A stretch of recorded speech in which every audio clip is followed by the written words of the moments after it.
আমি সাংবাদিক ভাইদের প্রতি একটু অনুরোধ জানাবো যে আপনারা অনেক দিন ধরে আমাদের এই আন্দোলনের সাথে যুক্ত রয়েছেন এবং আপনারা প্রতিনিয়ত এই আন্দোলনকে আপনাদের মতো করে আপনারা কাভারেজ দিয়ে চলেছেন এবং বিভিন্ন ব্যক্তিবর্গের সাথে কথা বলেছেন। আপনারা জানেন যে এই আন্দোলনের সাথে এই ঢাকা দক্ষিণ সিটি কর্পোরেশনের সর্বস্তরের কর্মকর্তা কর্মচারীবৃন্দ এবং ঢাকা দক্ষিণের স্থানীয় বাসিন্দা যারা এই এলাকার ভোটার, তারা রোদ বৃষ্টি ঝড় ঈদের ছুটি সবকিছু উপেক্ষা করে কিন্তু স্বতঃস্ফূর্তভাবে এই আন্দোলনে তারা যোগদান করেছে।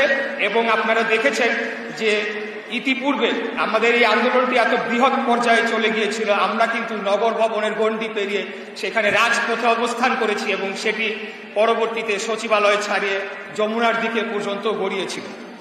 পরবর্তীতে সরকার আমাদেরকে 2 দিন সেখানে প্রায় অবস্থান করার পরে আমাদের কাছে একটি বার্তা আসলো দলীয়ভাবেই যে এটিকে সুরাহা করা হবে এবং আমরা যাতে জনদুর্ভোগের কথা চিন্তা মাথায় করি এবং জনগণের কথা চিন্তা করে আমরা নিজেরাই সিদ্ধান্ত নিয়ে সেখান থেকে সরে এসেছিলাম। ওই ঘটনার মধ্যে দিয়ে আমরা বলতে চাই যে সরকার তখনও আমাদের সাথে প্রতারণা করেছে, এখনো আমাদের সাথে প্রতিনিয়ত প্রতারণা করে চলেছে। আমি বুঝি না যে তাদের উদ্দেশ্যটা কি, এতদিন হয়ে গেল তারা কোন উদ্দেশ্যে এবং কিসের জন্য, এখানে কি এমন রয়েছে যেটির কারণে তারা আসলে দক্ষিণ সিটি কর্পোরেশনে তারা এই ধরনের একটি অচল অবস্থা করে রেখেছে, সেটা জনগণ জানতে চায়। আমি আজকে আপনাদের মাধ্যমে আমি দুর্নীতি দমন কমিশনকে আহ্বান জানাতে চাই, আপনারা এখানে আসুন, এসে এখানে যতদিন এই আসিফ মাহমুদ সজীব ভুইয়া অফিস করেছে, কি কি দুর্নীতি করে গিয়েছে তার সমস্ত কিছু আপনারা তদন্ত করে তার বিরুদ্ধে প্রয়োজনীয় ব্যবস্থা নিন। এই ধরনের দুর্নীতিবাজ প্লিজ যারা বলছে রক্তের বিনিময়ে, রক্তাক্ত গণ অভ্যুত্থানের বিনিময়ে তারা নেতৃত্ব দিয়েছে এবং তার বিনিময়ে তারা উপদেষ্টার পদ পেয়েছে, এত কম সময়ের মধ্যে কিভাবে তারা এই পরিমাণ দুর্নীতিতে জড়িয়ে গেল এবং সেটার কি পরিণতি হওয়া উচিত, সেটার একটা দৃষ্টান্তমূলক শাস্তি হওয়া উচিত, এটা আমি জোরালো দাবি জানাচ্ছি। আর আমি আরেকটি কথা বলতে চাই সরকারের উদ্দেশ্যে যে আমাদের, আপনারা যদি ধরে নেন যে এই আন্দোলনকে আপনারা এভাবে আপনারা অগ্রাহ্য করে যাবেন, রাজপথে অবস্থান করবে, আপনাদেরকে আমি আবারও বিনীতভাবে অনুরোধ জানাচ্ছি যত দ্রুত সম্ভব আপনারা এটার সুরাহা করুন। কেন আপনারা কাল বিলম্ব করছেন? কিসের জন্য আপনারা এখানে কাল ক্ষেপণ করছেন? কার প্ররোচনায় এই বর্তমান অন্তর্বর্তীকালীন সরকার এখন পর্যন্ত কোনো কার্যকরী পদক্ষেপ নিচ্ছে না, সেটা আমি বুঝে পাচ্ছি না। আপনারা পদক্ষেপ নিন, আমাদেরকে মুক্তি দিন, জনগণকে মুক্তি দিন, আপনারাও শান্তিতে থাকুন। অন্যথায় যতক্ষণ না পর্যন্ত আপনারা এটা সুরাহা করবেন, আমি আপনাদেরকে বারে বারে বলেছি, আবারও বলছি, নিশ্চিতভাবে বলতে চাই, এই আন্দোলন থামার নয়, সেই সময় বহু আগে পার হয়ে গিয়েছে। এখান থেকে পেছনে ফিরে আসার কোন রাস্তা আপনারাই খোলা রাখেন নাই। অতএব আজকে যে বেহাল দশা হয়েছে, নগর ভবনের যে অচল অবস্থা, সেটার জন্য একমাত্র দায়ী এই বর্তমান অন্তর্বর্তীকালীন সরকার, এর উপদেষ্টারা এবং বর্তমান প্রধান উপদেষ্টাও এটিকে এড়িয়ে যেতে পারেন না। তাই উনি সর্বজন শ্রদ্ধেয় ব্যক্তি, ওনাকে আমরা সবাই সম্মান করি। আমি ওনার উদ্দেশ্যে আবারও বলতে চাই, আপনি দয়া করে আপনি এই বিষয়টি আপনার নজরে আনুন এবং এটার একটা যৌক্তিক সুরাহা করার মধ্য দিয়ে আমাদেরকে, জনগণকে, ঢাকাবাসীকে মুক্তি দিন।